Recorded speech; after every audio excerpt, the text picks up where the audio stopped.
ദാമ്പത്യ ജീവിതത്തിന്റെ നേർക്കാഴ്ച പറയുന്ന ചിത്രമാണ് അനൂപ് മേനോൻ സംവിധാനം ചെയ്ത പത്മ. സീരിയലുകളിലൂടെയും കോമഡി ഷോകളിലൂടെയും പ്രേക്ഷകരുടെ പ്രിയങ്കരിയായി മാറിയ സുരഭിയാണ് ചിത്രത്തിൽ നായികയായി എത്തിയത്. ചിത്രം പ്രേക്ഷകർക്കിടയിൽ ഏറെ ശ്രദ്ധിക്കപ്പെടുകയും ചർച്ചയാകുകയും ചെയ്തിരുന്നു. ഇപ്പോഴിതാ സിനിമയിലേക്ക് സുരഭിയെ തിരഞ്ഞെടുത്തപ്പോൾ ഉണ്ടായ അനുഭവത്തെക്കുറിച്ച് സംസാരിക്കുകയാണ് അനൂപ് മേനോൻ. പത്മയിലെ നായിക സുരഭിയാണെന്നറിഞ്ഞപ്പോൾ ചിത്രത്തിന്റെ ആദ്യ നിർമ്മാതാവ് അത് വേണ്ട എന്ന് എന്നോട് പറഞ്ഞു. അവരെ മാറ്റണമെന്നും നിങ്ങളുടെ നായികയായിട്ട് സുരഭി ശരിയാകില്ലെന്നും അദ്ദേഹം പറഞ്ഞിരുന്നു.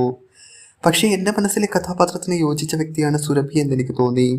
ബോളിവുഡിലെ നടിമാരെ വച്ചൊന്നും ഈ സിനിമ ചെയ്യാൻ പറ്റില്ലല്ലോ. സുരഭിയെ തനിക്ക് മാറ്റാനാകില്ലെന്നും അയാളോട് പോകാനും ഞാൻ പറഞ്ഞു. സുരഭിയെ അല്ലാതെ മറ്റൊരാളെയും ആ കഥാപാത്രത്തിലേക്ക് കൊണ്ടുവരാൻ സാധിക്കില്ല. പിന്നീട് അദ്ദേഹം മാറുകയും ഞാൻ തന്നെ സിനിമ നിർമ്മിക്കുകയുമായിരുന്നു. അനൂപ് മേനോൻ തുറന്നു പറഞ്ഞു. അനൂപ് മേനോൻ രചനയും സംവിധാനവും നിർവഹിച്ച പത്മ 2022 പുറത്തിറങ്ങിയത്. സുരഭിയുടെ നായികാവേഷം വളരെയധികം പ്രേക്ഷക ശ്രദ്ധ നേടിയിരുന്നു. 2016 പുറത്തിറങ്ങിയ മിന്നാമിനുങ്ങ് എന്ന ചിത്രത്തിലൂടെ സുരഭിക്ക് മികച്ച നടിക്കുള്ള ദേശീയ പുരസ്കാരവും ലഭിച്ചിരുന്നു.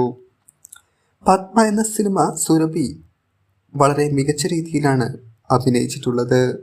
പത്മ എന്ന സിനിമയെക്കുറിച്ചുള്ള നിങ്ങളുടെ അഭിപ്രായം എന്താണ്? നിങ്ങളുടെ അഭിപ്രായം കമൻറ്റായി രേഖപ്പെടുത്തുക. ഞങ്ങളുടെ ചാനൽ സബ്സ്ക്രൈബ് ചെയ്യുക.